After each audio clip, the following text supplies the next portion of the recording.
La crypto, c'est du 24 heures sur 24, 7 jours sur 7, donc on n'a pas vraiment de moment où finalement rien ne se passe. Je pense que cette notion de cycle a changé. Il y a beaucoup plus de flux institutionnels. Il y a des fonds de pension, il y a énormément de nouveaux acteurs finalement qui sont sur le marché.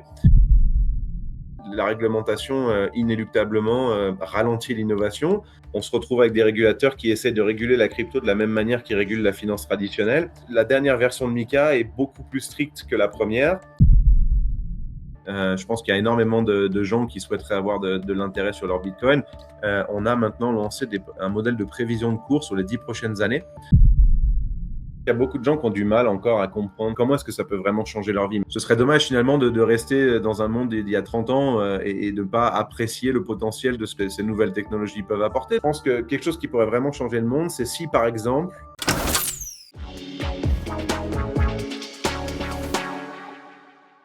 Bonjour à tous. Petite vidéo pour le journal du coin. Moi, c'est Flo. Et aujourd'hui, on va discuter avec Julien Vallée, qui est donc le PDG et cofondateur de Finst, qui est une société qui travaille dans la crypto, pour dire les choses très simplement, parce que je vais te laisser expliquer un petit peu l'activité. Et du coup, j'aimerais bien qu'on commence cette interview par une présentation. Est-ce que tu peux nous expliquer qui tu es, d'où tu viens en fait, et ce que fait Finst très globalement. Après, on rentrera bien dans les détails par la suite. Ça marche. Salut Flo, bonjour à tous. Merci de me recevoir tout d'abord. Je m'appelle Julien Vallée, je suis le PDG et le cofondateur de Finst. On est une des plus grosses plateformes de crypto-monnaie basée aux Pays-Bas, qui est notre premier marché. On a lancé en France il y a quelques mois maintenant. Auparavant, avant de lancer Finst, j'ai travaillé pendant à peu près 15 ans dans la finance de marché, dans le trading principalement. D'abord dans 2 grandes banques françaises pendant 4 ans. Et puis en 2014, j'ai déménagé à Amsterdam, où j'ai commencé à bosser pour DEGIRO, qui est un des plus gros courtiers en bourse en Europe, que peut-être certains spectateurs connaissent. J'ai lancé DEGIRO en France à l'époque, donc j'étais directeur France pendant pas mal d'années. J'y ai passé à peu près 7 ans. DEGIRO ensuite a été vendu à une banque allemande. À partir de 2021, on a commencé avec un groupe d'anciens collaborateurs, managers de chez DEGIRO. On s'est lancé dans l'aventure crypto avec Finst, avec une mission assez singulière, avec des objectifs précis. On y reviendra peut-être, mais notamment apporter beaucoup plus de transparence au niveau des plateformes de crypto, diminuer les frais drastiquement quand les traders achètent ou vendent des cryptos, et le faire via une plateforme qui soit ultra simple d'utilisation et à la fois complète. Donc voilà, on s'est lancé dans cette aventure avec un objectif précis et depuis, on vit une très belle aventure et j'imagine qu'on va y revenir au long de cette interview. Exactement, c'est ce qui est prévu. Et déjà, je voulais rebondir sur ce que tu me disais, à savoir que tu parlais de ton expérience chez DEGIRO. Alors les gens savent peut-être pas qui est DEGIRO, hein, c'est un acteur du courtage, un acteur assez important, hein, du courtage européen. Et du coup, tu expliquais que c'était avec quelques collaborateurs que vous aviez entre guillemets fait ce switch crypto. Du coup, j'aurais aimé savoir un petit peu pourquoi, en fait, qu'est-ce qui vous avait motivé concrètement à faire cette bascule, ce que tu retires aussi, est-ce que tu retiens de cette expérience de Giro et comment c'est mis à contribution dans cette nouvelle aventure?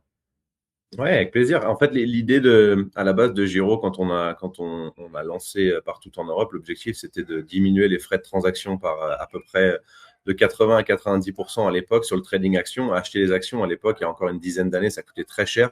Aujourd'hui, il y a beaucoup plus d'alternatives sur le marché, plus abordables du moins. Mais c'est vrai qu'à l'époque, c'était pas le cas. Donc, on était vraiment le premier courtier en bourse low cost, entre guillemets, à se lancer des Pays-Bas, mais ensuite partout en Europe. DEGIRO, c'est rapidement devenu l'un des plus gros courtiers en bourse en Europe. Aujourd'hui, c'est à peu près 3 millions de clients. Donc, c'est un très gros acteur. Et ce qui a fait vraiment notre force à l'époque, c'était la tarification ultra compétitive et un accès à énormément de places boursières, énormément de classes d'actifs. Et c'est un petit peu, si tu veux, ce ce qu'on a voulu reproduire chez Fin, c'est-à-dire que quand DeGiro a été vendu, il y a beaucoup de gens qui s'intéressaient au Bitcoin déjà. Alors, ça a commencé en 2016-2017, mais c'est vrai en 2020-2021, il y avait de plus en plus de gens qui s'intéressaient à la crypto. Il y a eu un gros bull run en 2021 notamment. Et quand on a regardé un petit peu les plateformes, on s'est aperçu que les frais de transaction pour acheter des cryptos étaient ultra élevés. Et c'est encore le cas. On a beaucoup de plateformes où on paye 1%, 1,5% selon les plateformes. Et on s'est dit, comment se fait-il que finalement ce soit si cher d'acheter des cryptos en 2021-2022 si on regardait un petit peu les conditions générales aussi des différentes plateformes. Et selon nous, il y avait un gros manque de transparence et énormément de frais qui étaient cachés dans le spread, et c'est toujours le cas malheureusement. En termes de sécurité, on pensait qu'il y avait un certain nombre de standards qu'on retrouve dans la finance traditionnelle qui ne s'appliquaient pas à beaucoup de plateformes de crypto, avec un manque de régulation, avec des process internes qui n'étaient pas forcément aussi sécurisés qu'ils ne devaient l'être. Donc on s'est dit, pourquoi ne pas reprendre un petit peu la recette de Giro, tarif ultra compétitif, parmi les moins élevés en Europe, si ce n'est les moins élevés en Europe, avec un niveau de sécurité et de transparence qui soit vraiment maximal. Et c'est ce qui nous a permis de grossir très, très vite aux Pays-Bas. On a lancé janvier 2023, donc ça fait 2 ans et demi maintenant. Et on a plusieurs dizaines de milliers de clients. On s'approche des 100 000 utilisateurs maintenant. Et on commence à peine notre expansion puisqu'on vient de recevoir notre licence MiCA par l'autorité des marchés financiers néerlandaise. Donc voilà, maintenant on passe des Pays-Bas à l'Europe avec la même recette que chez DeGiro. Génial, génial. Ouais, c'est important, hein. C'est vrai que c'est un peu le Graal pour toutes les entreprises, on va dire, tout ce qui est services financiers dans la crypto, en tout cas, d'obtenir le MiCA. Donc, félicitations. Je sais que c'est pas un Merci. process facile. Non, Et, c'est un process. et du coup, j'aurais aimé savoir, est-ce qu'il y a quelque chose, quelle a été ta plus grande peut-être surprise en fait quand justement tu as abordé cet univers crypto, quelque chose qui t'a marqué, enfin, ou quelque chose à quoi tu t'attendais pas par rapport à ton expérience précédente? Est-ce que tu as eu une expérience comme ça? Oui, il y en a eu pas mal. Encore une fois, passer de la finance traditionnelle à la crypto, c'est deux mondes qui aujourd'hui commencent un petit peu à se rapprocher de l'un de l'autre. Mais c'est vrai qu'il y a encore quelques années de ça, ce qui nous a le plus marqué, je pense, c'est les standards de sécurité qui étaient vraiment pas au niveau de ce qu'on pourrait attendre même des plus grosses plateformes d'ailleurs, hein, sans citer de nom. Mais c'est vrai que le fait que les actifs soient pas forcément ségrégés, donc que les plateformes en fait utilisent les actifs de leurs clients, etc. C'est des choses auxquelles on n'était pas forcément habitué puisque dans la finance traditionnelle c'est interdit. Et c'est vrai on a vraiment voulu augmenter les standards de sécurité et faire en sorte finalement que les gens, quand ils conservent des cryptos ou des euros sur une plateforme comme la nôtre, qu'ils puissent dormir bien la nuit en sachant que leurs cryptos vont pas disparaître du jour au lendemain. Pour rappel, on a commencé à développer Fins en 2022. On a lancé en janvier 2023 et ça arrive 2 mois après la faillite d'FTX. Donc, si tu veux, on lance à un moment finalement où on a l'une des plus grosses plateformes au monde dont on s'aperçoit qu'elle avait des pratiques internes qui n'étaient pas forcément celles auxquelles on pensait. Donc, il y a eu un gros travail à faire et d'un côté, ça nous a un peu conforté dans notre idée, c'est-à-dire que même les plus grosses plateformes n'étaient pas sûres, n'étaient pas assez sécurisées. Et ça nous a conforté. Alors d'un côté, ça a rendu la tâche plus difficile forcément, parce que les gens se disaient, si l'une des plus grosses plateformes peut faire faillite comme ça du jour au lendemain, ça peut potentiellement arriver à n'importe quelle plateforme. Donc il a fallu vraiment faire un gros travail là-dessus pour faire en sorte qu'on n'ait pas affaire à un autre FTX. Donc on a eu un timing qui était intéressant et difficile d'un côté. Ok, ok. Et si tu devais donner quelques différences, en tout cas, qui à toi t'ont paru assez fortes entre la finance traditionnelle et la crypto, est-ce que tu en as qui viennent en tête ou au contraire, à quel point elles sont similaires par certains côtés peut-être? Euh, Ce qu'il faut bien comprendre, et je pense que les gens le comprennent qui sont dans la crypto, c'est qu'il n'y a pas contrairement dans la finance traditionnelle, il y a des exchanges qui sont centralisés, type Euronext, type Nasdaq. Donc, quand on achète une action Tesla, finalement, on est censé la payer le même prix, quelle que soit la plateforme qu'on utilise. Ça, c'est dans le trading action. Tout le monde traite l'action Tesla au même endroit, entre guillemets. Dans la crypto, ce n'est pas du tout le cas. Quand on achète du Bitcoin sur une plateforme ou sur une autre, on peut se retrouver à payer, à avoir un prix d'exécution qui soit très différent potentiellement d'une plateforme à l'autre. Donc ça, c'est quelque chose qui change beaucoup.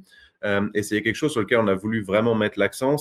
On a voulu vraiment offrir une liquidité qui soit très importante, y compris pour des traders très actifs.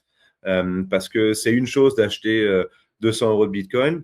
Quand on a des clients qui ont plusieurs centaines de milliers d'euros, il faut qu'on puisse leur garantir que quand ils achètent du Bitcoin chez nous, ils vont avoir accès à une liquidité qui soit ultra importante. Et ça, c'est quelque chose qu'on ne retrouve pas forcément dans la finance traditionnelle, dans le sens où tout le monde traite à peu près au même endroit et on ne se retrouve pas à avoir les cours des actions qui sont différents d'une plateforme à l'autre. Ça, c'est quelque chose qui est vraiment inhérent à la crypto. Donc, en plus d'appliquer des tarifs qui sont ultra bas, on a voulu s'assurer vraiment que la liquidité qu'on propose à nos clients soit finalement adaptée à tout type d'investisseur, que ce soit quelqu'un qui investisse 100 euros ou 100 000. Et ça, c'est quelque chose qui demande beaucoup d'efforts, beaucoup de travail, beaucoup d'expérience aussi. Il y a pas mal de différences, il y en a plein d'autres. Je mentionnais la partie sécurité, la partie ségrégation d'actifs. C'est des choses qu'on retrouve normalement dans la finance traditionnelle et moins dans la crypto. Et puis, il y a aussi les plateformes de trading elles-mêmes, finalement. On était habitués, nous, chez DeGiro, à avoir une plateforme où on peut suivre sa performance de manière assez simple, son prix de revient unitaire, ses pertes et profits réalisés et latentes. Toute cette partie analyse de performance, c'est quelque chose qu'on a trouvé qui manquait beaucoup sur beaucoup de plateformes crypto. Et c'est quelque chose sur lequel on a voulu vraiment mettre l'accent aussi, c'est permettre finalement aux investisseurs de suivre leur performance, parce qu'on ne peut devenir meilleur que si on a conscience de sa performance. Donc voilà, il y a pas mal d'éléments qui pour nous manquaient dans l'industrie et qu'on a essayé de condenser finalement dans une seule plateforme qu'on propose maintenant à tout le monde en Europe. Ok, et bon, alors tu abordais tout à l'heure déjà un petit peu ce qui, et puis là à l'instant aussi, un petit peu justement ce qui vous a motivé, un petit peu les axes de développement que vous avez choisis justement pour rentrer dans cette compétition, on va dire. Et du coup, quand vous avez lancé le projet, donc tu me disais en 2022, c'est quoi, en fait, quel a été le plus gros challenge à ton avis, en fait, ce qui t'a paru peut-être le plus difficile? C'était plus le développement technique, le côté réglementaire, ou au contraire essayer justement de se faire connaître et d'obtenir la confiance des utilisateurs pour commencer à construire votre commu? C'était quoi en fait le premier écueil? Alors au début, effectivement, il y a la partie développement informatique, c'est-à-dire que construire une plateforme crypto de A à Z, c'est quelque chose qui demande énormément de temps, énormément de ressources. C'est aussi quelque chose qu'on connaît, puisqu'en venant de chez DeGiro, on a la même équipe d'ingénieurs finalement qui ont développé tous les systèmes de trading chez DeGiro. Donc pour nous, c'était pas inconnu, même si ça demande énormément de temps. Donc il y a effectivement cette partie ingénierie qui est assez poussée, parce qu'on est dans la finance et on a des systèmes qu'il faut qui fonctionnent 24 heures sur 24, qui puissent subir des énormes pics de trafic. Donc, c'est vrai que pour s'assurer qu'on ait une expérience utilisateur qui soit ultra fluide, il y a énormément de boulot. Ensuite, vient la partie réglementaire. Avant Mika, il y avait un système d'enregistrement PSAN, ou l'équivalent PSAN aux Pays-Bas avec la Banque centrale. Donc ça, c'est un long process qui nous a pris 8-9 mois pour obtenir l'agrément PSAN. Et c'est vrai que finalement, il y a déjà un an et demi de boulot et d'enregistrement et de demande d'enregistrement auprès de la Banque centrale avant de pouvoir commencer quoi que ce soit. Donc, c'est vrai que c'est pas une mince affaire. Et ensuite, il y a effectivement, on est dans une industrie qui est très compétitive. Il y a énormément de plateformes, donc il faut avoir une offre qui se démarque vraiment des autres. Et l'un des gros challenges aussi dans la crypto, c'est l'accès à la liquidité. C'est-à-dire que aujourd'hui, on a à peu près 340 cryptos en euros disponibles sur notre plateforme, qui peuvent être achetés, vendus et échangés les unes entre les autres. Donc, ça fait à peu près 115 000 paires de trading disponibles sur la plateforme. Et ça, c'est un énorme challenge. C'est-à-dire que pouvoir proposer plusieurs centaines de cryptos en euros avec des spreads, donc avec des écarts de prix achat-vente qui sont ultra serrés, Ça, c'est quelque chose qui est très difficile. Donc, en fait, ce qu'on a développé chez Fins, on est un broker, on n'est pas un exchange dans le sens où les clients tradent les uns contre les autres. On a accès à une multitude de market makers, d'exchange également, et on envoie toujours on route les ordres de nos clients là où finalement on peut obtenir la meilleure exécution. Et ça, c'est quelque chose qui est très difficile à mettre en place puisqu'il faut développer des relations, il faut avoir des contrats avec toutes les différentes places d'exécution et il faut les agréger en un seul carnet d'ordre pour pouvoir en fait regrouper toute cette liquidité et pouvoir avoir une couverture de crypto qui soit la plus large possible. C'est d'ailleurs pour ça que si tu regardes un petit peu le paysage, il y a quand même beaucoup de plateformes qui existent depuis de nombreuses années qui ont une couverture crypto qui est assez limitée, 50, une centaine de cryptos. C'est vrai que passer le cap des 100 cryptos, des 100 plus grosses, c'est un vrai challenge que de pouvoir lancer 300, 350 cryptos en euros. Donc ça, c'est quelque chose sur lequel on a beaucoup travaillé, sur lequel on continue de travailler parce qu'on veut avoir une offre qui soit la plus large possible. Mais c'est vrai que c'est très difficile. L'accès à la liquidité avec des cours d'exécution qui sont ultra compétitifs, c'est quelque chose qui demande énormément de travail. Donc voilà, cette partie ingénierie, accès à la liquidité et réglementaire, c'est finalement les étapes de base, mais qui prennent beaucoup de temps avant d'arriver à avoir une plateforme finalement qui soit parfaitement fonctionnelle. Oui, c'est vrai que quelque part, c'est pas trop le modèle, on va dire, habituel, d'une entreprise où on commence, doucement, on prend, peut-être, on commence l'activité assez tranquillement et puis après on monte en puissance. Là, j'ai envie de dire que pour, commencer votre activité, vous devez tout de suite attaquer, le gros du boulot avec toute la partie tech, la partie réglementaire, avant de pouvoir quelque part, commencer à faire vos premiers pas face à une clientèle et à des gens qui recherchent, ce genre de service et du coup, je me demandais en fait, bon, c'est vrai que la tâche, comme ça, comme tu en parles, on se rend compte que c'est quand même un gros morceau quoi, une montagne à gravir et je me disais à quel moment en fait on décide, de se lancer là-dedans? Enfin, est-ce que tu as eu un déclic en fait à un moment donné? Parce que bah, quelque part c'est un peu un défi quand j'imagine quand on est tranquillement sur un boulot qu'on connaît bien, switcher comme ça et se lancer dans ce genre d'aventure.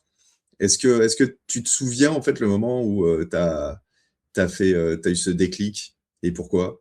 Enfin, ce qui l'a déclenché. Ouais, je m'en rappelle, on était. Alors, ça se fait assez naturellement, finalement. C'est pas forcément.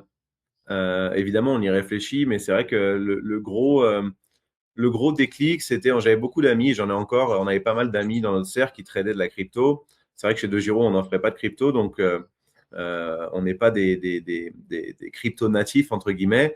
Et on entendait énormément de gens autour de nous qui nous disaient, bon, le Bitcoin, c'est vraiment le futur, etc.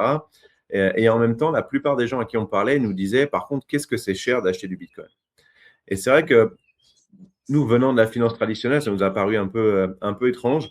Et c'est en regardant finalement, en étudiant un petit peu, en faisant une étude de marché sur les plateformes qui étaient dispo, qu'on s'est rendu compte que c'était effectivement, les tarifs étaient extrêmement élevés pour faire du trading et ça nous a paru un petit peu étrange. Donc, on a vraiment regardé et le déclic, ça a été de se dire comment se fait-il qu'il n'y ait pas de plateforme finalement qui permette d'investir à des tarifs qui soient un petit peu ce qu'on retrouve dans le trading action. Nous, c'est 0,15% par ordre. Et quand on a fait une étude aux Pays-Bas, on était à peu près à 1,5% en moyenne. Donc, on a vraiment voulu offrir une plateforme où les gens peuvent éviter de payer 1%, 1,5%, même un demi pour cent par ordre. Donc, ça a été ça un peu le déclic. C'est vraiment entendre autour de nous, tiens, la crypto, c'est en plein boom. Mais finalement, on aimerait bien avoir une plateforme où on puisse éviter de payer des fortunes à chaque fois qu'on place des ordres. Donc, ça a été un petit peu ça. C'était une conversation qu'on a eue ensemble. Pour être honnête, à la base, quand on a quitté DeGiro, on s'est dit on voulait monter notre boîte et on s'était fait une promesse entre nous avec avec les deux autres directeurs de Fins, Marcel et Maria. On s'était dit bon, qu'est-ce qu'on peut faire et on s'était promis qu'on ne retournerait pas dans la finance réglementée avec des demandes de licence, etc. Ce qui est assez lourd au quotidien.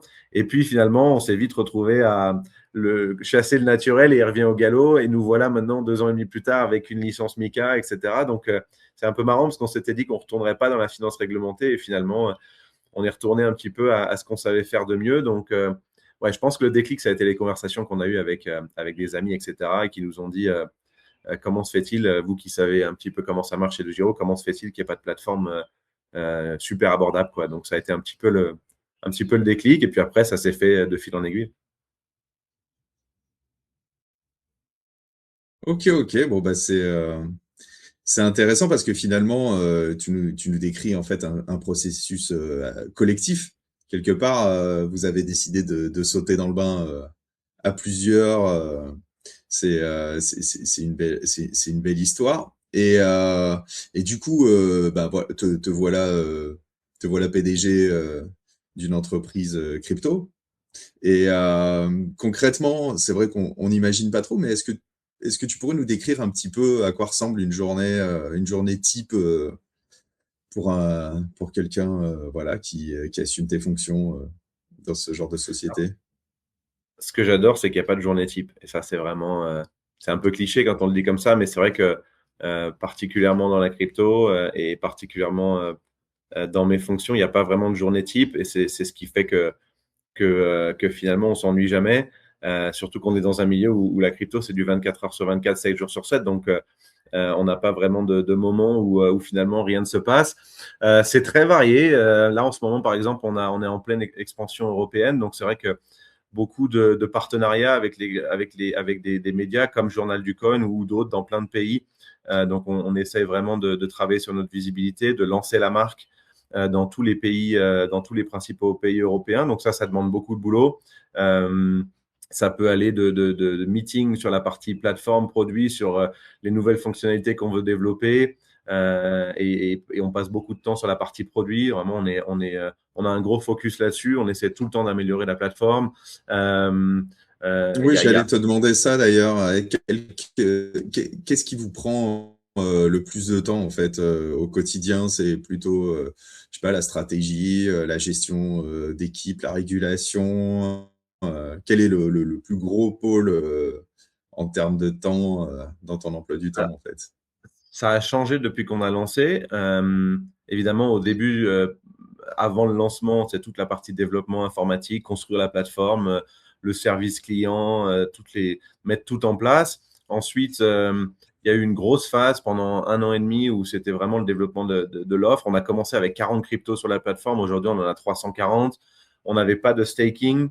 On n'avait pas de possibilité de transférer ces cryptos vers un wallet externe ou de les déposer chez Fins. On a lancé quelque chose qui s'appelle des bundles de crypto-monnaies, on y reviendra peut-être, qui permettent d'investir un petit peu comme un ETF. Et c'est un produit assez unique qu'on n'avait pas non plus au lancement. On n'avait pas de plan d'investissement programmé. Donc, si tu veux, on a commencé avec une plateforme qui était assez basique finalement, parce qu'au bout d'un moment, il faut bien commencer quelque part et on ne peut pas attendre que toutes les fonctionnalités soient là. Donc, il y a eu une grosse phase pendant 1 an et demi, 2 ans, où on s'est vraiment concentré sur la partie développement de produits. On continue à le faire, mais c'est vrai que depuis MiCA, par exemple, là, on a eu sur les 12 derniers mois, le gros point d'attention, ça a été la demande de licence qui nous a pris presque 9 mois.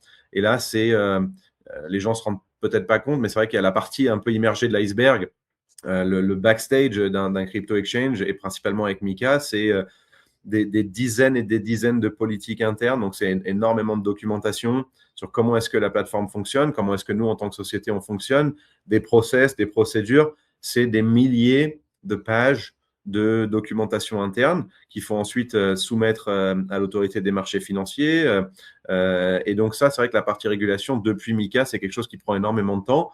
C'est s'assurer finalement qu'on est en conformité avec tout ce que MiCA requiert. Et MiCA, c'est quand même un très, très gros morceau, même si on a l'habitude, ce qui est notre cas, parce qu'on vient de... Ouais, je t'en prie. Ouais, non, mais je voulais pas t'interrompre, désolé. Mais j'allais te demander, en fait, c'est vrai que tu décris comme ça un poids assez énorme de la gestion administrative de toutes ces questions réglementaires. Et je me demandais, en fait, mais à un moment donné, comment est-ce que tu arrives à trouver quand même un équilibre peut-être entre justement cette question de conformité, on va dire, qui est non négociable, hein, tout simplement, et Ouais. justement l'innovation ou la proposition justement de produits un petit peu différents de ce que fait la concurrence, parce que ben, j'ai l'impression que c'est un petit peu votre manière de voir les choses, de vous placer un petit peu à contre-pied de ce qui se faisait peut-être jusqu'à présent dans l'industrie crypto pour justement l'aligner plus vers un fonctionnement plus proche de la finance traditionnelle quelque part. À quel moment la conformité et l'innovation, ça rentre pas en conflit et est-ce que vous arrivez tout de même à vous projeter vers justement de la nouveauté sans être C'est est-ce que ça vous bloque pas trop quoi? c'est une très bonne question, et on est en plein dedans. C'est un équilibre qui est très difficile à trouver. Hem Et je pense que plus tu as d'employés, quand tu commences à atteindre, nous on est relativement petit en termes de taille parce qu'on a un gros focus sur la partie automatisation, et on fonctionne vraiment avec beaucoup d'ingénierie plutôt que d'avoir une armée d'employés. Mais c'est vrai que c'est un équilibre qui est difficile à trouver. Il ne faut pas tomber dans être le premier de la classe en termes de conformité. Effectivement, tu le disais, c'est non négociable, donc c'est pas quelque chose que tu peux simplement décaler dans le temps parce que tu n'as pas envie de le faire. Et c'est important pour gagner la confiance de nos clients et la conserver. Donc, effectivement, c'est un non négociable. Et en même temps, il faut continuer d'innover. Je pense que l'une des clés, c'est d'avoir déjà une fondation qui soit solide et d'avoir construit la plateforme de la manière qu'on l'a fait, c'est-à-dire de s'assurer que d'un point de vue sécurité, d'un point de vue conservation des actifs des clients, on avait déjà construit la plateforme avec Mika à l'esprit. Donc, si tu veux, aujourd'hui, on n'a pas besoin d'allouer toutes nos ressources sur de la mise en conformité parce qu'on était déjà en conformité avant que Mika ne soit applicable. Mais c'est vrai que la réglementation, inéluctablement, ralentit l'innovation et il faut s'entourer des bonnes équipes et il faut avoir, je pense, la capacité pour le board de déterminer les priorités et de conserver. Nous, on essaie toujours de garder nos clients à l'esprit. Et c'est vrai qu'il y a des clients qui aimeraient toujours avoir le plus de nouvelles fonctionnalités, mais ils veulent aussi que ça soit fait avec, encore une fois, sécurité et conformité par défaut. Donc, c'est un équilibre qui est difficile. Nous, on essaie de le trouver. On essaie de continuer à lancer des nouveaux services, à rajouter des nouvelles cryptos en permanence sur la plateforme, à se remettre en question aussi parce que c'est une industrie qui est ultra compétitive. Mais disons que je pense qu'on va assister à un développement un peu plus ralenti sur les plateformes en Europe principalement. Je pense qu'elles vont être un petit peu moins innovantes dans les 2-3 ans à venir parce que, ben, comme tu le disais, c'est un non négociable et il y a la nécessité d'allouer énormément de ressources sur la réglementation. Donc, c'est quelque chose sur lequel on travaille. On essaie de garder les deux, de trouver un bon équilibre, mais c'est pas évident. C'est une grosse difficulté. D'ailleurs, tu soulignais justement on va dire le pan européen et peut-être un petit peu justement cette propension de l'Europe à potentiellement freiner, on va dire justement cette expansion en termes d'entreprise, cette expansion économique par rapport à des entreprises comme la tienne, par exemple. Et c'est vrai que quelque part, on a cette image d'une Europe qui est un peu en retard sur la crypto, sans doute pour des questions justement réglementaires. Mais est-ce que tu penses que c'est le cas en fait? Est-ce que tu penses que l'Europe a pas encore raccroché les wagons d'autres pays qui sont peut-être plus crypto-friendly, on va dire les choses comme ça? Ou est-ce que tu penses que non, en fait, c'est juste une autre approche Je pense que au moment où l'idée de Mika est née, l'Europe est rapidement devenue le continent finalement qui allait avoir un cadre réglementaire clair et qui allait permettre finalement à l'industrie de se développer dans des conditions qui sont encadrées. Donc l'idée était très bonne et c'est vrai que quand on regarde les États-Unis, il n'y a pas encore de cadre réglementaire aussi poussé qu'en Europe. Donc l'idée de Mika était géniale, mais on a quand même cette tendance en Europe à imposer un cadre qui est parfois trop strict et qui n'est pas toujours comment dire, adéquate, dans le sens où on se retrouve avec des régulateurs qui essaient de réguler la crypto de la même manière qu'ils régulent la finance traditionnelle, mais il y a quand même des différences fondamentales dans la manière de fonctionner de ces deux industries. La crypto, la blockchain fonctionnent différemment des marchés traditionnels. Et le gros risque, c'est que l'Europe, qui avait sur le papier de l'avance d'un point de vue réglementaire, risque de se retrouver avec finalement un cadre qui est tellement restrictif qu'il pénalise l'innovation, et on risque potentiellement de se trouver avec des sociétés qui quittent l'Europe ou qui ne peuvent pas innover parce qu'on a un cadre réglementaire qui est ouais, très conservateur. Donc, je pense que la grosse difficulté de l'Europe, c'est d'avoir un cadre réglementaire qui facilite l'innovation, et on a tendance malheureusement à avoir des cadres réglementaires qui limitent l'innovation. Et ça, voilà, c'est très européen, et il faut espérer que ça ne s'applique pas trop à la crypto quand même, parce que ce serait au détriment finalement de plein de nouveaux services, de nouveaux produits qui peuvent changer un peu le quotidien de beaucoup de gens. Donc, ouais, on avait de l'avance, mais on s'aperçoit que la dernière version de Mika est beaucoup plus stricte que la première. Et, et dans une certaine mesure, elle est assez restrictive. Donc, ouais, là aussi, c'est un équilibre qui est difficile à trouver. Et il faut espérer qu'on arrivera quand même à garder un environnement pro-crypto et qu'on n'essaie pas d'adapter tout ce qu'on connaît à la crypto, parce que par définition, ça ne fonctionne pas. Et du coup, par extension, est-ce que tu aurais une vision peut-être d'un écosystème crypto européen qui serait idéal en fait? Est-ce que tu as toi une vision claire de ce qu'il faudrait entre guillemets que ça soit pour être vraiment, on va dire, prendre un lead et développer voilà une vraie un vrai pôle européen de la crypto quoi? Est-ce que Ouais, c'est tu ce que beaucoup de sociétés ont essayé de faire, et c'est vrai qu'on a aussi, on l'a vu, Bitstamp par exemple, on avait des leaders européens qui ont été rachetés maintenant en l'occurrence par Robinhood. Donc, on n'a pas vraiment de gros crypto, de plateformes de crypto par exemple, ou d'écosystèmes qui soient leaders dans le monde. Et c'est dommage, et c'est quelque chose sur lequel nous on essaie de travailler à notre échelle. Euh, je pense qu'on a un environnement, encore une fois, qui est propice à beaucoup de choses. On a la chance d'avoir un marché global qui couvre 27 pays européens. Donc, il y a énormément de possibilités. Mais encore une fois, le cadre idéal, c'est que les régulations soient créées par des gens qui comprennent la crypto, par des gens qui comprennent les différences entre la blockchain et les systèmes financiers traditionnels. Voilà, c'est un peu ça le risque, c'est d'avoir des régulateurs finalement qui ont un manque de connaissances et d'expérience et qui pondent des textes qui finalement viennent en contradiction avec la réalité. Et c'est ça la difficulté. Donc, on a un environnement, on a tous les outils en Europe. On a du talent, on a énormément de gens qui sont très compétents. Euh, on a un marché qui est réel. Il y a énormément de consommateurs qui sont intéressés par la crypto, des sociétés qui développent beaucoup de nouveaux produits. On a des grandes banques comme la Société Générale, par exemple, qui ont vraiment fait un pas vers la crypto.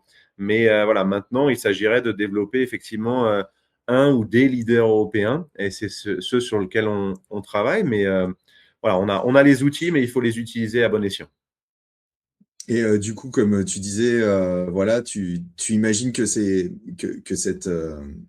développement reste possible dans le cadre donc MiCA qui nous est imposé à tous. Et du coup, je sais pas, d'ici 5 ans peut-être, où est-ce qu'est-ce que tu espères en fait par rapport à Finst justement? Où est-ce que vous aimeriez en être arrivé, voilà, à 5 ans, 10 ans? Quels sont vos objectifs, on va dire, glo- dans une vision globale, hein, quelque chose de général?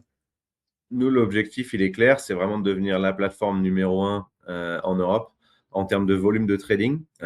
Aujourd'hui, on traite plusieurs milliards d'euros de volume par an. Donc, on a une croissance qui est assez fulgurante. On a un chiffre d'affaires qui a été multiplié par 15 en moins de 3 ans. Euh, on attire énormément de nouveaux clients tous les jours. On a maintenant un gros focus sur les clients institutionnels aussi. On a des banques qui nous utilisent et qui nous envoient tous leurs tout leur volume de trading. Donc, l'objectif, il est clair, c'est vraiment de devenir numéro 1 en Europe, comme on l'a fait chez DeGiro à l'époque, avec et de permettre. Et je pense que c'est quelque chose qu'on. L'objectif, il est vraiment, premièrement, de permettre aux investisseurs de traiter en sécurité avec de la transparence et des tarifs ultra amoindris. Et quand on ajoute vraiment une vraie valeur à ses clients et qu'on se différencie et qu'on leur permet d'économiser de l'argent, etc., on grandit assez bien et assez vite. Donc voilà, l'objectif pour nous, c'est numéro 1 en Europe en termes de volume de trading en euros dans les 5 prochaines années. On est en bonne voie, il y a encore énormément de boulot à faire. Mais voilà, c'est vraiment l'objectif et aussi d'être un acteur de confiance parce que être numéro 1, c'est une chose, mais être numéro 1 dans la crypto en termes de volume, de liquidité ne signifie pas forcément être numéro 1 en termes de confiance, de crédibilité. Et ça, c'est quelque chose voilà, qu'on a mis beaucoup de temps à développer chez DeGiro aussi, qu'on essaie de transférer chez Fins. Donc voilà, c'est une grosse montagne à gravir. Il y a énormément de travail pour y arriver. Mais voilà, je pense que si on garde les clients au cœur de tout ce qu'on fait, on a de bons outils pour y arriver. Donc voilà, c'est vraiment l'objectif pour les 5 prochaines années. Et d'ailleurs, je rebondis sur quelque chose que tu viens de dire. Aujourd'hui, sur Finst, il n'y a que de la crypto. Ouais, pour le moment. Vous faites pas d'action, on va dire. D'accord, oui, oui. Très Non, pour le bien. Et moment. du coup, justement,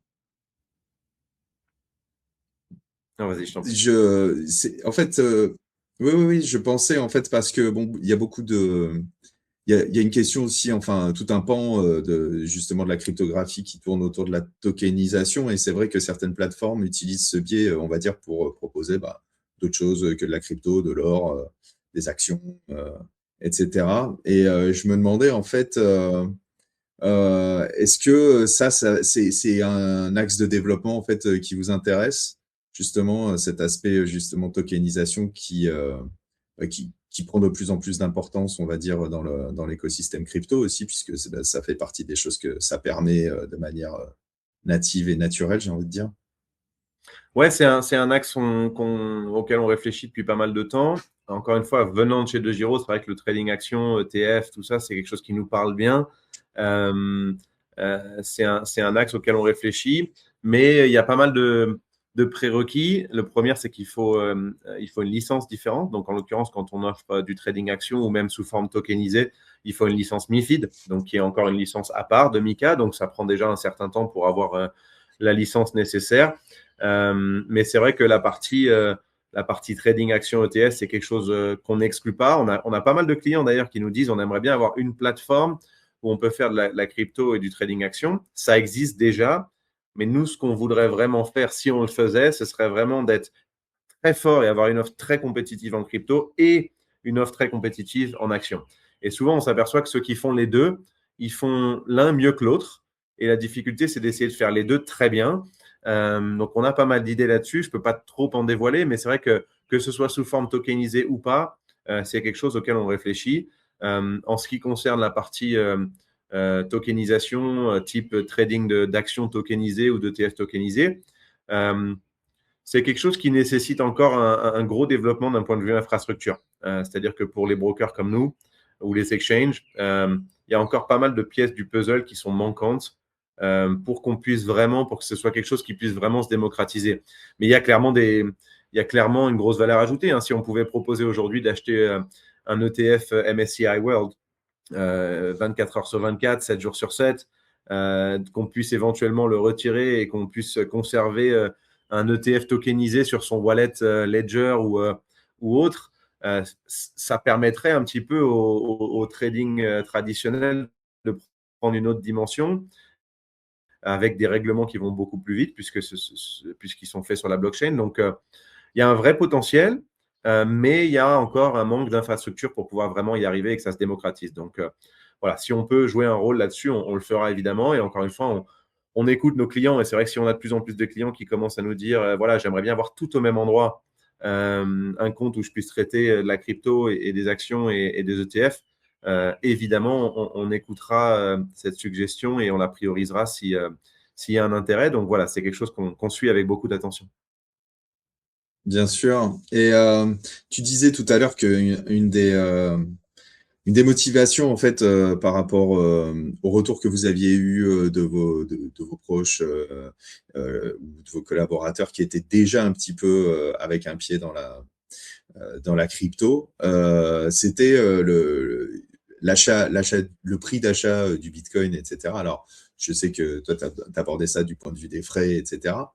Mais j'ai envie de Mhm. dire que le bitcoin aussi, il y a moyen de l'acheter plus ou moins cher selon les moments, ne serait-ce qu'à cause, qu'avec, les variations de son prix. Et je voulais savoir si toi, tu avais, un regard, un petit peu, enfin voilà, nous faire part, de ton regard et de ta vision par rapport à ce qui se passe, entre guillemets, sur le prix.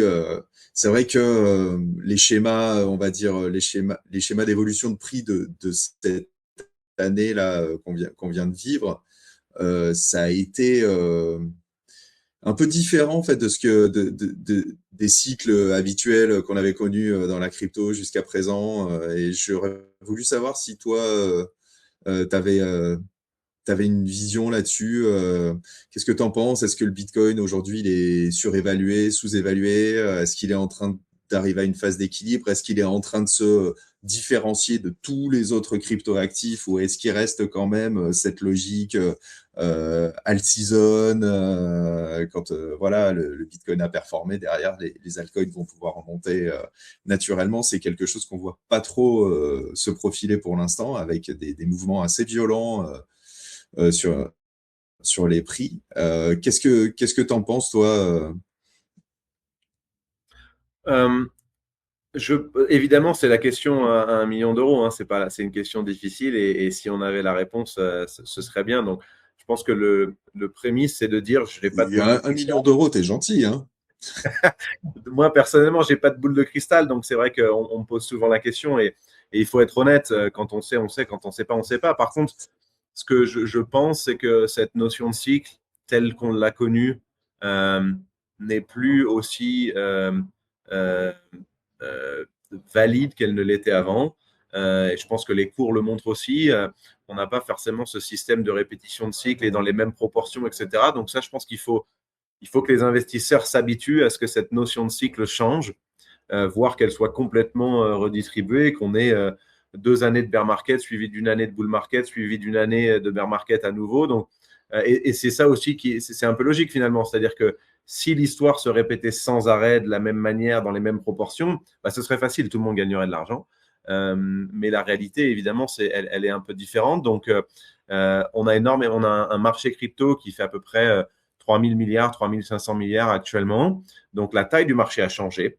Et donc, forcément, les mouvements sont d'une amplitude différente. Aujourd'hui, quand on a un Bitcoin qui fait -5 dans la journée, euh, ça paraît, euh, comment dire, c'est quelque chose qui devient de plus en plus rare.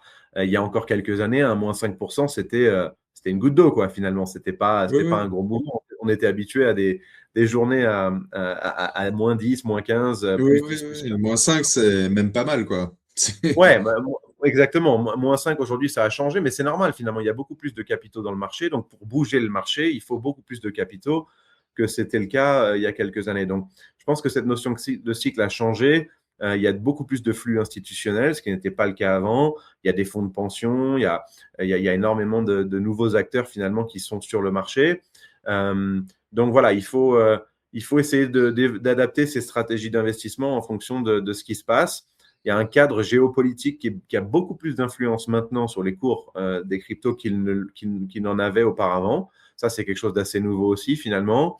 Donc voilà, je pense que la crypto n'est plus trop un cavalier solitaire qui a ses cycles, finalement, indépendamment de tout ce qui se passe dans le monde. Il y a quand même de plus en plus de corrélations entre la géopolitique mondiale, l'évolution des marchés actions, l'évolution des marchés forex même. Tout ça, ça a de plus en plus d'impact sur la crypto également.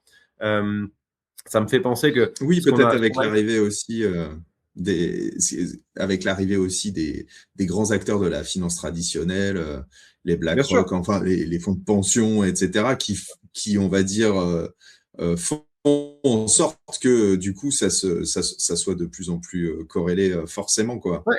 Puisque Ce qui est bah, du marrant coup, d'ailleurs, eux, ils ont vraiment les moyens quelque chose qui est marrant aussi, ça a toujours été plus ou moins le cas, mais de plus en plus en ce moment, à chaque fois qu'il y a des gros mouvements type ce qu'on a eu le 10 octobre dernier, dans la nuit du 10 au 11, maintenant, on s'aperçoit que les énormes mouvements, la volatilité, elle intervient principalement le week-end. C'est à peu près toujours le week-end d'ailleurs. Ça fait 3 ans maintenant qu'à chaque fois qu'il y a des gros crashs, ça arrive le week-end. Pourquoi? Parce qu'il y a moins d'acteurs sur le marché, moins de liquidités. Du coup, les marchés bougent plus facilement avec un capital moindre. Et ça rejoint un petit peu ce qu'on vient de dire, c'est-à-dire que les BlackRock, les ETF, etc., leurs ordres, ils les passent du lundi au vendredi, quand les marchés traditionnels et les horaires, dans les horaires d'ouverture normaux. Et dès qu'on sort de ces cadres-là du lundi au vendredi, le week-end, ces acteurs-là, ils sont moins présents sur le marché. Et du coup, on s'aperçoit finalement que les marchés bougent beaucoup plus vite et dans des proportions beaucoup plus importantes pendant les week-ends et pendant les soirées, là où finalement ces acteurs sont moins présents. Donc, ça illustre vraiment le fait qu'il y ait plus d'institutionnels, ça stabilise le marché, mais hors période lundi, vendredi, eh ben, on assiste à des mouvements qui sont beaucoup plus erratiques. Donc, voilà. Et d'ailleurs, En il y a dehors quelque des chose jours ouvrés, ouais. en dehors des jours ouvrés, En dehors- exactement. Ouais. Et il y a quelque chose qu'on vient de lancer chez Fins, on vient de lancer un modèle de prévision de cours. Effectivement, c'est la question que tous les investisseurs se posent finalement, c'est où sera le Bitcoin dans 5 ans ou mon altcoin préféré, quelle qu'elle soit. On a passé 4-5 mois à développer un modèle, c'est sur notre site internet. On a maintenant lancé un modèle de prévision de cours sur les 10 prochaines années sur toutes les cryptos qu'on propose, donc à peu près 340, ce qui est assez unique parce que c'est vrai que des prédictions sur le Bitcoin, on en trouve quelques-unes, sur quelques grosses altcoins, mais nous, on a vraiment voulu avoir un modèle qui s'applique à toutes les cryptos qu'on propose. Évidemment, c'est un modèle avec des prévisions, des estimations, c'est basé sur des données historiques, sur un modèle assez complexe finalement, et non pas sur juste les cycles comme ils étaient avant, et on a calqué ça sur le futur. On a essayé vraiment d'apporter une vraie dimension statistique, mathématique à notre modèle. Donc pour tous ceux qui sont intéressés d'avoir une idée, de pouvoir se faire leur propre avis sur l'évolution des prévisions de cours, c'est disponible maintenant sur notre site. Donc, et c'est quelque chose que nos clients nous demandaient. Donc on l'a fait. À voir évidemment à l'avenir si nos prévisions sont plus ou moins proches de la réalité, mais en tout cas, c'est quelque chose sur lequel on a voulu travailler et apporter une réponse à nos clients en utilisant un modèle qui est clair, une vraie méthodologie et non pas juste je pense que le Bitcoin va être à 300 000 l'année prochaine. Donc voilà, c'est quelque chose qui peut peut-être aider certains investisseurs. D'ailleurs, tu parlais justement de cette idée, voilà, d'avoir une approche un peu globale et justement de pas juste focaliser sur le Bitcoin. Et à ton avis, tu vois, tu as peut-être en tête une tendance ou une innovation toi-même, qu'est-ce qui t'enthousiasme un petit peu par rapport à ce que tu vois arriver sur la blockchain en termes de projet? Je sais qu'il y a beaucoup de questions autour de la comment dire, privacy, voilà, de l'identité, etc., d'arriver à rester anonyme, de l'anonymat, d'avoir une sécurisation comment dire, des flux, tout en ne dévoilant pas forcément des identités, mais tout en étant quand même, je pense typiquement à des questions comme le cryptage des données. Alors, ça peut être les ZK, tout le pan ZK Knowledge, mais ça peut être aussi tout le côté maintenant, il y a les technologies de cryptage homomorphique. Bon, c'est tes sujets, mais je veux pas t'orienter. Toi, est-ce qu'il y a des choses, est-ce que tu vois des thématiques qui t'enthousiasment actuellement, qui se profilent? Il y en avait une principalement en 2025. J'en attendais plus, mais malheureusement, ça prend un peu plus de temps. C'est la partie staking de Bitcoin. Où c'est vrai que nous, on suivait ça avec pas mal d'attention. Fin 2024, il y a eu euh, cet engouement autour de projets comme Babylon, comme Core, etc., dont la promesse c'était finalement de permettre d'avoir du yield et des intérêts sur ces bitcoins. C'est quelque chose qui a perdu un petit peu de son élan, mais c'est vrai que personnellement, je trouvais ça assez intéressant parce qu'il y a énormément de gens qui ont du capital immobilisé sur du bitcoin dont on ne peut pas trop se servir sur des protocoles DeFi, finalement, le Bitcoin, c'est quelque chose qui c'est pas le plus facile pour avoir des intérêts. Et ce chapitre staking de Bitcoin, je pense qu'il y a quelque chose d'intéressant à faire là-dessus. Je pense qu'il y a énormément de gens qui souhaiteraient avoir de l'intérêt sur leur Bitcoin, de la même manière qu'ils le font avec du staking sur de l'Ethereum ou du Solana ou autre. Donc ça, c'est quelque chose qui, je pense, reste à suivre et qui est vachement intéressant, surtout pour la partie retail, mais pas que. Et puis sur la partie paiement, on a énormément de choses qui sont en train d'intervenir. C'est vrai que, alors pas trop sur la partie retail, mais pour les institutionnels, les sociétés, avoir des infrastructures de paiement plus rapides, moins coûteuses que le système traditionnel actuel, c'est quelque chose qui a beaucoup évolué déjà, mais qui continue encore une fois d'apporter une vraie valeur dans le monde dans lequel on vit. C'est vrai que avoir des sociétés qui puissent se payer l'une à Hong Kong, l'une au Brésil, finalement en quelques secondes, avec quasiment zéro frais, avec très peu ou pas de risque d'erreur, etc.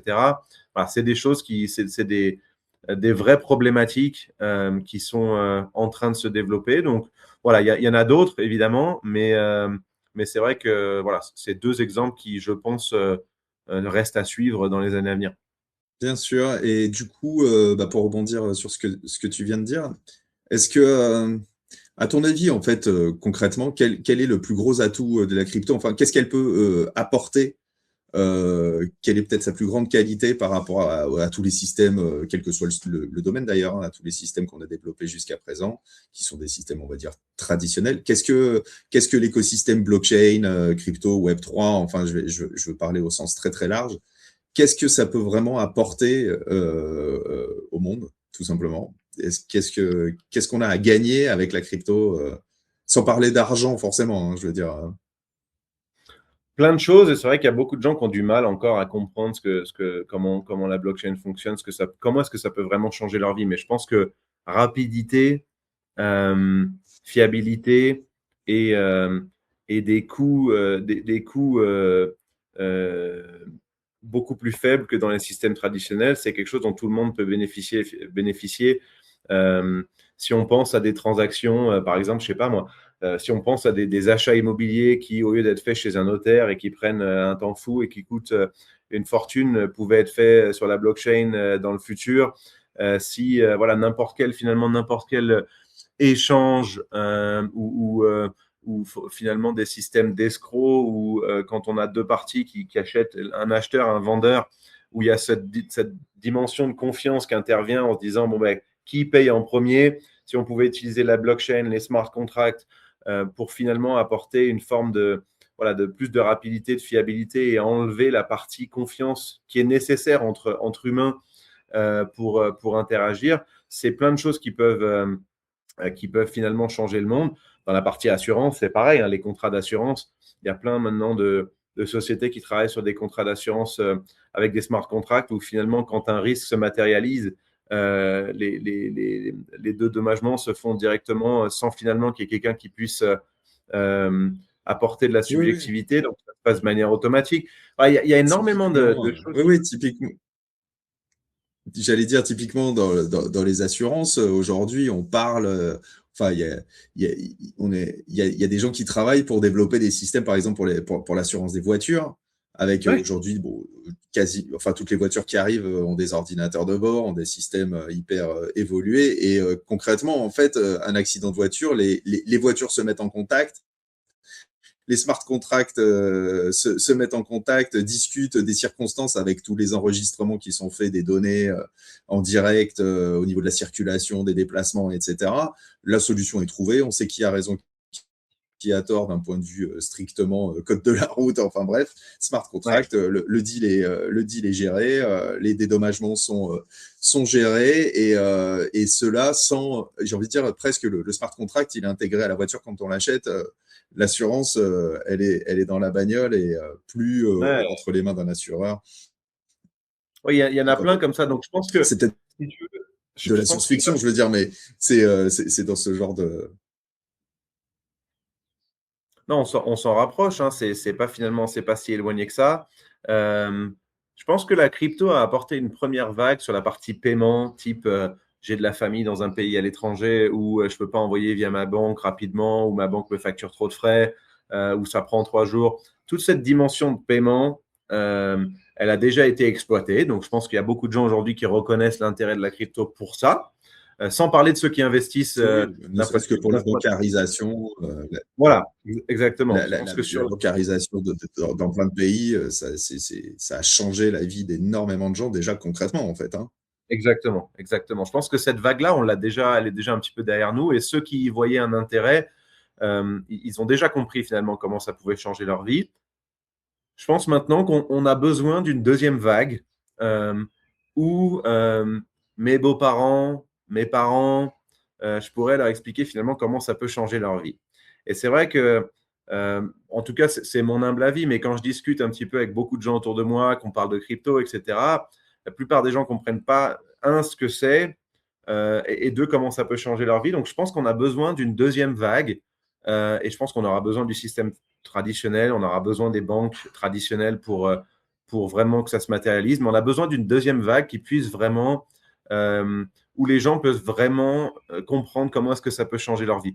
On a eu cette première vague, tu vois, paiement, etc. Ok, très bien, mais il y a quand même aujourd'hui beaucoup de gens qui sont incapables de dire comment la blockchain pourrait changer leur vie. Et je pense qu'il y a plein de choses que les gens pourraient comprendre facilement, type ce qu'on vient d'évoquer, les assurances, des notarisations, des actes notariés, des inscriptions qui pourraient se faire via une identité qu'on a sur la blockchain et qu'on n'a pas besoin de scanner son passeport à chaque fois qu'on ouvre un compte quelque part. Il y a énormément de choses qui méritent encore d'être développées. Je pense qu'elles le seront.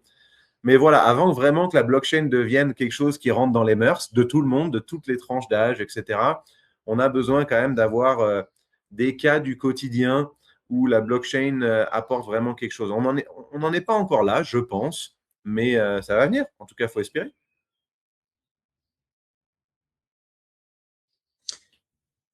Et du coup, bah, tu as un peu répondu à la question que j'allais te poser, mais toi, donc, t'es plutôt dans un état d'esprit maximaliste Bitcoin, genre concrètement convaincu que tout tourne autour du Bitcoin, ou plutôt t'as des attentes autour d'autres écosystèmes, Ethereum, enfin bon bref, je vais pas tous les citer, mais aussi pourquoi pas la DeFi, la tokenisation, toutes les questions stablecoins, etc. Est-ce que tu penses que vraiment il y a un écosystème global en expansion et qui va vraiment déterminer la valeur de ce qu'est la blockchain, pour résumer ça comme ça? Ou alors est-ce que finalement, pour toi, est-ce que c'est le Bitcoin, l'alpha et l'oméga Non, moi, je suis de pas du tout l'écosystème? maximaliste. Je suis pas maximaliste du tout. Je suis pas crypto natif, personnellement non plus. Donc, non, je suis clairement pas maximaliste, mais je pense qu'il faut faire preuve d'ouverture d'esprit. Et il faut essayer de comprendre finalement comment chaque protocole, chaque projet apporte sa pierre à l'édifice. Et je pense pas que ce soit noir ou blanc. Je pense pas qu'il s'agisse de dire bon, bah, le Bitcoin, il n'y a que ça de vrai, le reste, ça sert à rien. Euh, il y a énormément de gens brillants dans le monde entier qui s'efforcent voilà, d'apporter, encore une fois, des projets DeFi, des nouvelles émissions de stablecoin, etc., où on peut facilement, typiquement, investir ses liquidités dans des stablecoins qui rapportent des taux d'intérêt, ce que les banques ne proposent même pas aujourd'hui, ou du moins la plupart. Donc, non, je ne suis pas maximaliste du tout. Même moi, j'ai appris énormément au cours de ces dernières années sur la crypto, sur la blockchain. Il y a encore énormément à apprendre. Donc, je ne prétends pas du tout avoir une opinion, si tu veux, qui soit très figée et très maximaliste. Mais j'encourage tout le monde à le faire. Faites preuve d'ouverture d'esprit. Euh, Quand il s'agit d'investissement, c'est ce que je dis aux gens. Est-ce que les gens disent, est-ce qu'il faut tout mettre en crypto ou pas? Je pense qu'il y a quelque chose entre les deux. Avoir une stratégie de diversification, s'exposer un petit peu à la crypto, quelques pourcents de son patrimoine. Certains vont faire plus, certains vont faire moins. Je pense que la meilleure des réponses, c'est de faire preuve d'ouverture d'esprit à un monde qui change très vite, dans des proportions importantes. Et ce serait dommage finalement de rester dans un monde d'il y a 30 ans et de ne pas apprécier le potentiel de ce que ces nouvelles technologies peuvent apporter. Donc voilà, moi, c'est un peu mon approche, c'est de faire preuve d'ouverture d'esprit et de regarder parfois avec beaucoup d'admiration les nouveaux développements. Il y a des choses qui ne vont pas fonctionner, il y en a qui vont fonctionner mieux que d'autres. Mais c'est un peu comme tout, hein, finalement. Il faut essayer avant de s'apercevoir de ce qui marche le mieux, hein. Est-ce que tu penses que à court, moyen terme ou un peu plus long terme, est-ce que tout le monde aura un wallet crypto en fait? Est-ce que finalement ça fera pas partie, je veux dire, d'un compte en banque et il y aura pas un volet crypto dans son compte en banque et tout le monde en aura un? Est-ce que tu penses que c'est ce vers quoi on va se diriger en fait? Non, je pense pas. Je pense pas. Je pense pas parce que si ça, je pense pas qu'on en prenne la trajectoire non plus. Encore une fois, je pense que la première étape, c'est encore une fois d'expliquer comment Monsieur Tout le Monde peut en bénéficier. Mais avoir un wallet crypto pour avoir un wallet crypto, bon bah c'est bien, mais finalement, si ça me sert à rien dans ma vie de tous les jours, pourquoi en avoir un? Donc, je pense pas qu'on aura une adoption qui sera au point de dire, voilà, j'ai ma banque et mon wallet crypto et ce sera finalement quelque chose que tout le monde a. Sauf si, encore une fois, sauf si on a des actes du quotidien euh, qui finalement passent par la blockchain. Et si c'est le cas, pourquoi pas? Mais je pense qu'on en est encore loin d'avoir finalement une démocratisation à ce point-là. Mais il y Tu a crois déjà, pas un peu que ben, hein. demain, je sais pas, les stations-service auront leur propre crypto et si tu payes avec leur monnaie, l'essence sera moins chère. Pareil pour les grandes surfaces, etc. Et du coup, que les gens, bah, concrètement, petit à petit, vont s'y mettre. Enfin, là, je fais quelque chose de très simpliste, mais c'est pour illustrer le propos. En fait, je pense que la difficulté, ça, c'est une possibilité, mais en fait, on va vite s'apercevoir que tout ça, ça nécessite de l'infrastructure derrière. C'est-à-dire que pour que tu puisses payer en crypto, etc., il y a beaucoup de gens il y a beaucoup de gens que j'entends qui disent pourquoi chez Fin, vous ne faites pas une carte, par exemple, de paiement où je puisse payer avec mes cryptos. Bon, en vrai, il n'y a rien de bien compliqué, hein, mais si on regarde les cartes de paiement aujourd'hui, par exemple, où tu peux payer en crypto, on s'aperçoit que les frais que prennent les établissements et les plateformes pour offrir ce service, c'est absolument aberrant. C'est-à-dire qu'on va te facturer 1,5% pour payer avec ta carte. Donc, il ne faudrait pas, si tu veux, qu'on veuille utiliser la crypto à tout prix sans vraiment que ça ait d'intérêt derrière. Donc, et c'est ça un peu où c'est ça un peu où je vois des gens tomber un petit peu là-dedans. C'est il faut que la crypto soit partout, pour tout, tout le temps. Mais si ça sert à rien, si c'est pour que ça coûte plus cher que finalement d'avoir des euros sur son compte bancaire, bon, je suis pas certain que ce soit vraiment l'avenir. Il y a un exemple concret. On parlait un petit peu de tokenisation, etc. Il y a un exemple qui est vachement intéressant, je pense, dans le monde dans lequel on vit. Quand tu es actionnaire d'une société, quand tu achètes des actions Total ou LVMH ou Tesla, euh, c'est très compliqué de voter pour les assemblées générales, alors que techniquement, quand tu as une action, bah, tu peux voter puisque tu es actionnaire. C'est un processus qui est moyenâgeux, hein. On l'a vu chez De Giro pendant pas mal d'années. Inscrire des actionnaires à une assemblée générale, etc., c'est un processus mais c'est vraiment préhistorique, hein. Ça prend un temps fou, ça coûte énormément d'argent, etc. Si on regarde, moi, il y a un use case un petit peu auquel on réfléchit, C'est fait c'est exprès que peut-être.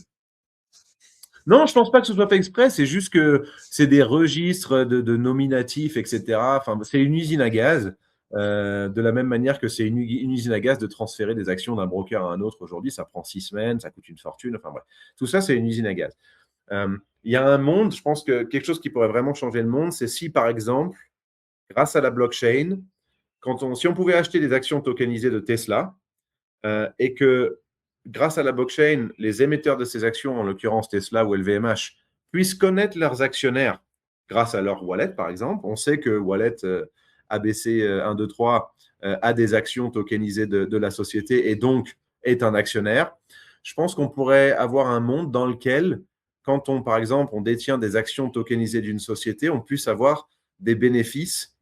C'est-à-dire, si j'ai dans mon wallet des actions tokenisées Netflix, par exemple, ben, je pourrais avoir 10% de remise sur mon abonnement Netflix. Et si tu regardes, en fait, si tu réfléchis à ça, ça s'applique à plein de choses. Ça s'applique à des compagnies aériennes, ça s'applique à des Oui, stations-service, évidemment. ça s'applique à des restaurants, des hôtels, enfin à peu près tout, en fait. Et je pense que ça, c'est une vraie possibilité, c'est de permettre, grâce à la blockchain, aux sociétés de communiquer avec leurs actionnaires et d'avoir une relation complètement différente de la relation actuelle où finalement les sociétés, elles n'ont aucune idée de qui détient leurs actions, grosso modo, hein. Ça, c'est quelque Mhm. chose, tu vois, ça, c'est quelque chose, je pense, qui pourrait changer le monde. Parce que les sociétés, ça les intéresse de connaître leurs actionnaires qui sont potentiellement leurs consommateurs. Et toi, en tant que consommateur, si tu peux avoir un avantage monétaire ou autre à être connu en tant qu'actionnaire, Par la grâce à société, oui, oui, Internet, bien sûr. par la société, bah, tu peux communiquer plus facilement, tu peux développer énormément de choses finalement. Donc ça, c'est quelque chose où je pense, on y a réfléchi depuis pas mal de temps. Et ça, je pense que c'est quelque chose que si j'allais voir chaque société du CAC 40 et je leur proposais l'idée, en fait, le concept de connaître leurs actionnaires et de leur permettre de voter, mais aussi d'interagir avec leurs actionnaires en temps réel ou presque grâce à la blockchain, je pense qu'elles diraient toutes oui assez facilement. Et si les consommateurs ont un avantage à le faire, je pense que là, par exemple, on pourrait avoir, tu vois, un vrai cas d'utilisation de la blockchain qui n'existe pas vraiment encore aujourd'hui et qui pourrait changer les habitudes de beaucoup de gens. Donc voilà, ça c'est un exemple qui me vient à l'esprit auquel nous on réfléchit pas mal et on pense que ça peut permettre pas mal d'évolutions et changer, changer pas mal de choses dans le monde actuel. Et potentiellement payer ton essence un peu moins cher du Ouais. coup si tu as Et tout à l'heure, switché sur je suis d'accord avec toi. Oui, oui, bien sûr, bien sûr. C'est vrai que ça fait partie complètement des cas d'école, des cas d'usage qui peuvent être hyper intéressants au final pour le quotidien des, euh, des consommateurs quasiment tous les gens, enfin tout le monde pourrait en tirer bénéfice en fait à son niveau. C'est sûr, hein, parce que là tu parlais de personnes qui achètent des actions, mais concrètement, ça peut aussi s'appliquer à quelqu'un qui va faire ses courses Bien sûr. à la grande surface du coin. Donc, du coup, c'est vrai que ça fait partie, on va dire, des évolutions possibles qui peuvent être hyper intéressantes. Mais tu parlais aussi tout à l'heure d'une erreur que font certaines personnes qui imaginent qu'il va y avoir peut-être de la crypto partout, enfin en tout cas qu'on n'en est peut-être pas encore là. Mais pour parler erreur, c'est vrai aussi que on entend beaucoup, voilà, dans les médias, entre autres, d'expériences de gens qui ont eu, on va dire, justement de mauvaises expériences au départ, des problématiques par rapport justement à leur premier achat, à leur première tentative d'approche de l'écosystème. Et toi, si tu devais t'adresser à quelqu'un qui veut acheter sa première crypto, tu lui donnerais quoi comme conseil au départ, justement, dans cette idée-là? Évidemment, je l'inviterai à le faire chez Fins pour éviter d'avoir à payer des frais trop élevés et avoir des frais parmi les moins chers du marché. Je pense que Ah, c'est alors, un. allons encore plus là-dedans. Tiens, on va en profiter. On va faire 5 minutes de promo. Comment ça se passe? Est-ce qu'il y a quelque chose quand on crée son compte? Est-ce qu'il y a une bienvenue, quelque chose d'intéressant? Est-ce que vous Ouais, bien faites sûr. ce genre de choses à l'ouverture? Non, Comment on essaie vraiment de faire en sorte que le com- parcours soit le plus simple possible et le plus intuitif. Donc, ça prend 5 minutes pour ouvrir un compte. Il n'y a pas de montant minimum. Ça se fait intégralement en ligne, sur ordinateur ou sur application mobile. On a en ce moment, effectivement, on a une offre de bienvenue. On offre 50 euros en Bitcoin pour toute personne qui s'inscrit jusqu'à la fin de cette année, jusqu'à la fin de 2025.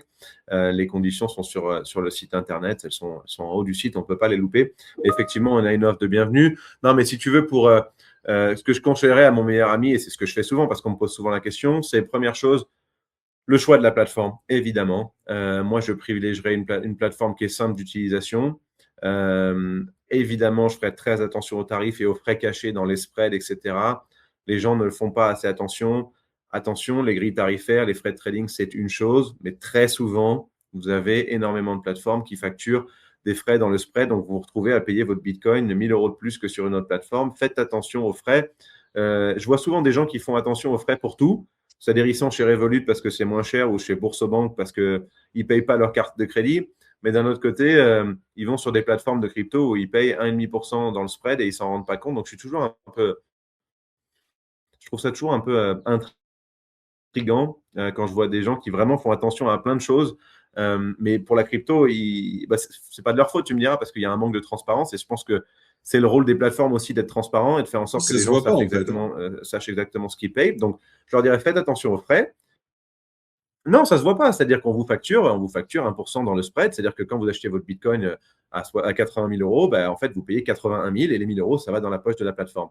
Nous, on ne fait pas ça. Donc, c'est-à-dire que chez nous, les cours d'exécution, d'ailleurs, il y a un carnet d'ordre. Donc, les gens peuvent voir en temps réel les cours d'achat et de vente avec des spreads qui sont très, très, très serrés. Encore une fois, dû au nombre de plateformes et de market makers auxquels on est connecté. Donc, on ne facture pas 1 euro dans le spread. Donc, quand un client achète un Bitcoin, on lui donne le meilleur prix qu'on trouve sur le marché. On ne facture que nos 0,15% par ordre. Donc, en gros, si tu achètes 1000 euros de Bitcoin, ça te coûte 1,50 €. Rien de plus, rien de moins. Donc, les frais, c'est important. La régulation.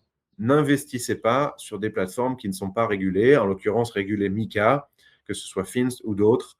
C'est très facile de le trouver. C'est obligatoire de le mentionner sur le site internet des plateformes. Donc, n'investissez pas chez des plateformes qui n'ont pas l'agrément MiCA parce que vous vous exposez à des risques, notamment des risques de faillite, des risques des manques de protection. Vous n'avez pas de protection en tant que consommateur. Donc, plateforme régulée, faites attention aux tarifs. Ne mettez pas tous vos œufs dans le même panier et pas forcément toujours au même moment non plus. Donc, n'investissez pas de l'argent dont vous avez besoin pour Noël en espérant devenir millionnaire rapidement. Ça n'existe pas. Donc, toutes les plateformes, les groupes Telegram, les réseaux sociaux, les formateurs, les formations en ligne qui vous promettent de faire des rendements à 100, 200, 300% en plusieurs mois, ça n'existe pas. Donc ça, je pense qu'il faut le comprendre. Et je pense que quand on a cette démarche où finalement, on n'arrive pas avec l'objectif de se dire je vais devenir millionnaire dans 6 mois, ben c'est là finalement qu'on prend les bonnes décisions. Donc, diversifiez, faites attention aux frais, choisissez une plateforme qui est sécurisée avec un agrément. Et à partir de là, formez-vous, éduquez-vous.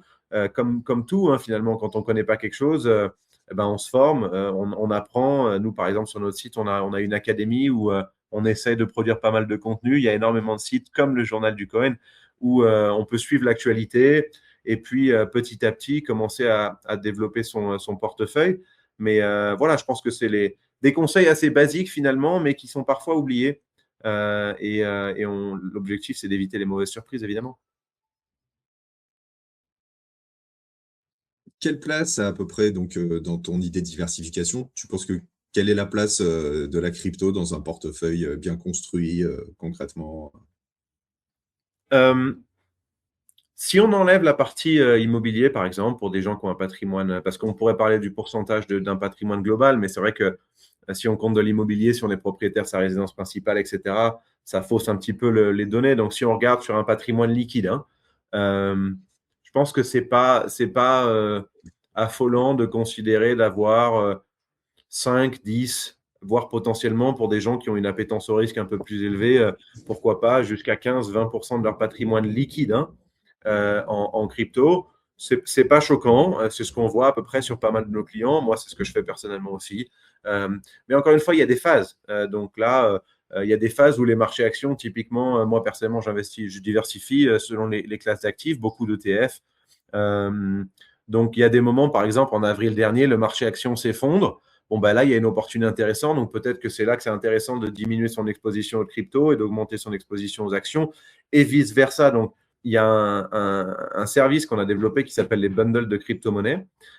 Pour la petite histoire, on s'est aperçu quand on a lancé Finst que il n'y avait pas de solution similaire à des ETF en crypto. Les ETF sont très populaires aujourd'hui dans le trading action et c'est très bien. Beaucoup de gens se mettent à investir via des ETF. C'est super. Mais on s'est dit, comment est-ce qu'on fait finalement pour diversifier ses investissements en crypto quand on n'a aucune connaissance, ni le temps, ni l'expérience? Eh ben, en action, on va sur un ETF MSCI World, on achète les plus grosses capitalisations boursières et puis on n'a rien à faire. Et en crypto, on n'avait pas trouvé de solution similaire. Et on s'est aperçu que, hormis Bitcoin et Ethereum, les gens ne connaissaient pas forcément d'autres cryptos. Et donc, il y a beaucoup de gens qui ont peur de commencer à investir parce qu'ils ne savent pas quelle crypto acheter, ni quand l'acheter. Donc, on a développé ce qu'on appelle des bundles de crypto-monnaies. C'est très simple à comprendre. Vous achetez le top 10 ou le top 25 des cryptos en un clic. Donc, vous placez un ordre sur le top 25. Vous achetez les 25 plus grosses cryptos par capitalisation boursière en un clic. Et on a un rééquilibrage qui se fait tous les mois, de sorte à ce que votre panier de crypto, votre bundle, suive les cours du marché global. Donc, finalement, c'est une solution qui est vraiment facile pour les personnes qui n'ont pas envie d'y passer trop de temps et qui n'ont pas les connaissances. Donc, c'est un petit peu comme un ETF en crypto. Ce n'est pas un ETF, on détient vraiment ces cryptos, mais ça permet d'acheter et de diversifier en un clic. Donc, ça, c'est quelque chose que nos clients aiment beaucoup. On en a à peu près un client sur quatre qui détient des bundles. Et c'est vraiment un produit idéal pour se lancer dans la crypto quand on n'a pas trop de connaissances. Donc, je le recommande évidemment à tous les débutants et même les investisseurs un peu plus expérimentés. On a regardé il y a à peu près un mois de ça, on a regardé la performance de nos bundles et du Bitcoin sur les 12 derniers mois. Et notre bundle, je crois que c'était le top 10, faisait à peu près presque 20% de performance en plus par rapport au Bitcoin sur 12 mois. Donc, ça prouve finalement que la diversification est importante et qu'elle permet souvent d'atteindre des performances qui sont au moins aussi bonnes, voire meilleures que quand on investit finalement dans une seule crypto. Donc, voilà, la diversification, c'est évidemment très, très important et je le recommande à tous les investisseurs.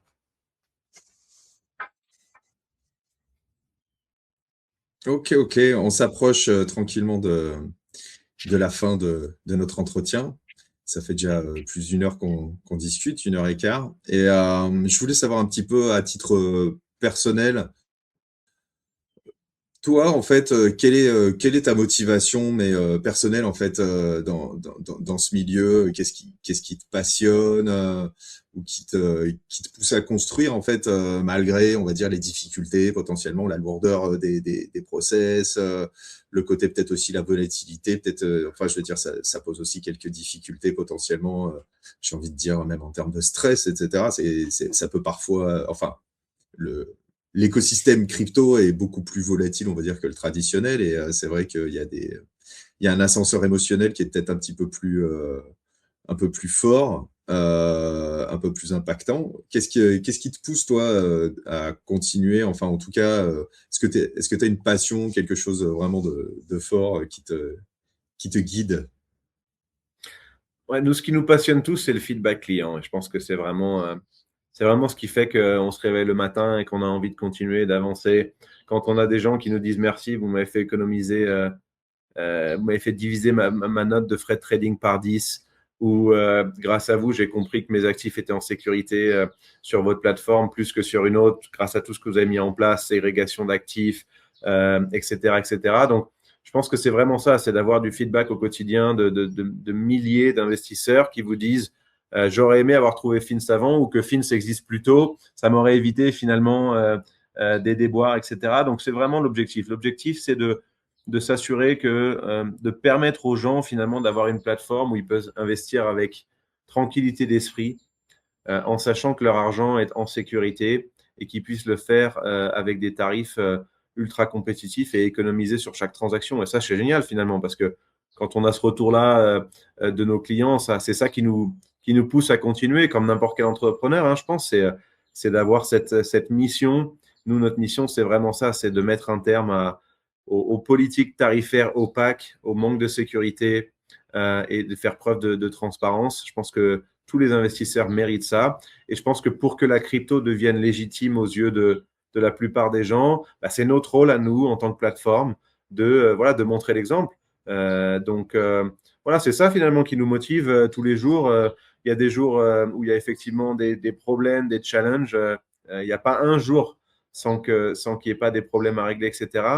Mais voilà, les interactions avec nos clients prouvent qu'en ce qui nous concerne, on est sur la bonne voie et on amène une vraie valeur ajoutée dans un écosystème où on s'y perd un petit peu parfois finalement. Donc voilà, on essaie de mettre notre pierre à l'édifice et de transformer l'industrie à notre échelle. Et c'est, je pense, ce qui nous permet de continuer et ce qui nous donne envie de continuer. Et qu'est-ce qui aujourd'hui est peut-être ta plus grande fierté dans l'aventure Finst à cette heure-ci, dans ce que vous avez déjà réalisé? Moi, c'est d'avoir commencé de zéro, d'avoir tout construit nous-mêmes, d'avoir challengé le status quo. On aurait pu finalement faire les choses plus simplement en répliquant un petit peu ce qu'on a vu sur d'autres plateformes et on s'est pas facilité la tâche. On n'a pas pris les chemins les plus faciles. Mais encore une fois, si on veut transformer une industrie, il faut faire des choses qui n'ont jamais été faites auparavant. Sinon, bah, si tout le monde fait la même chose, on n'avance pas. Donc, voilà, la fierté, c'est de voir aussi bah, des concurrents qui réagissent quand ils nous voient arriver sur le marché, qui diminuent leur politique tarifaire parce qu'ils s'aperçoivent qu'il y a de la compétition. Et tout ça, finalement, c'est une compétition saine et qui bénéficie tout le monde. Donc, ouais, la fierté, c'est de pouvoir contribuer à changer une industrie complexe et à aider les gens à développer leur patrimoine. Et puis, dans une autre mesure, c'est aussi d'avoir des employés, de permettre à des employés et à leur famille d'avoir un projet. Voilà, tout ça, c'est la partie ressources humaines, entre guillemets, d'un groupe d'amis, construire une société comme ça. Voilà, c'est une aventure d'une vie ou du moins d'une bonne partie de notre vie. Donc, non, c'est génial. Je le recommande à beaucoup de gens. L'entrepreneuriat, c'est quelque chose de très unique. C'est pas fait pour tout le monde. Et surtout dans la crypto, c'est 24 heures sur 24, c'est 7 jours sur 7. Il n'y a pas vraiment de samedi, de dimanche. Mais voilà, c'est aussi ce qui, pour certains, c'est un environnement ultra intéressant. Donc voilà, je pense qu'il y en a plusieurs des fiertés, mais c'est d'être parti de zéro et d'en être arrivé là aujourd'hui, c'est une très belle fierté. Et si pour conclure, en fait, si tu avais un dernier message à adresser à des gens qui s'intéressent à la crypto, qui se demandent s'ils vont se lancer, s'ils vont faire leur premier pas et commencer à essayer de se constituer un portefeuille, est-ce que tu as peut-être un conseil ou peut-être je sais pas, une suggestion en termes de ressources, de lecture, pas forcément d'ailleurs corrélé à quelque chose de très précis dans la crypto, mais ou alors est-ce qu'il y a quelque chose que tu as trouvé inspirant peut-être, une source ou quelque chose, est-ce que... Je pense que le message à faire passer, c'est que il faut investir. Et je ne dis pas investissez en crypto ou autre, mais je pense qu'il faut que les gens investissent en général sur eux-mêmes. Ça, c'est une première chose. Mais investissent pour développer leur patrimoine, surtout en France. Je pense qu'il est important de comprendre qu'on a des systèmes de retraite qui a priori ne seront pas dans la forme qu'on les connaît dans quelques décennies. Et je pense qu'il faut que les gens prennent leur avenir financier en main. Et je ne parle pas forcément d'investir en crypto, je parle d'investir en général, en actions, en ETF, etc. Mais je pense que voilà, le message, c'est ça. C'est si vous n'avez jamais investi de votre vie parce que vous avez peur, parce que vous pensez que ce n'est pas fait pour vous, sachez que c'est fait pour tout le monde. Euh, il faut que chacun y réfléchisse, évidemment, mais je pense que le message, c'est ça. Investissez pour votre avenir, pour vos enfants, pour vous-même, pour votre retraite, pour vos prochaines vacances. Mais voilà, investir comporte des risques, comme on dit souvent. Ne pas investir comporte aussi des risques. Donc, j'encourage tout le monde à le faire de manière avec précaution, en y réfléchissant. Mais prenez un petit peu de temps, chaque semaine, chaque mois, pour vous former à l'éducation financière, voilà, à se construire son patrimoine. C'est quelque chose d'important. On ne nous apprend pas ça à l'école. Malheureusement, pas encore. Donc, il faut apprendre autrement. Et voilà, je pense que c'est le message. Investissez dans vous-même et construisez votre avenir financier. Ok, ok. Bah, écoute, je te remercie, Julien. C'était très intéressant, Merci. ta vision et ton approche. Et puis, donc, petit message à la communauté qui va regarder cette vidéo. Si vous avez apprécié, n'oubliez pas de liker, abonnez-vous à nos canaux. On va mettre un lien aussi d'affiliation, car cette vidéo est évidemment un partenariat avec Finst, et enfin entre Finst et le Journal du Coin. Donc, je suis très content qu'on ait eu cet échange qui était vraiment, je Merci, pense, Chloé. qui abordait pas mal de sujets. Oui, oui, c'était très sympa et c'est toujours intéressant aussi d'avoir la vision de quelqu'un qui justement navigue dans cet écosystème qui est passé par la finance traditionnelle avant d'en arriver à la crypto et qui donc a une vision peut-être un peu plus généraliste de la chose et de l'évolution qu'on peut en attendre.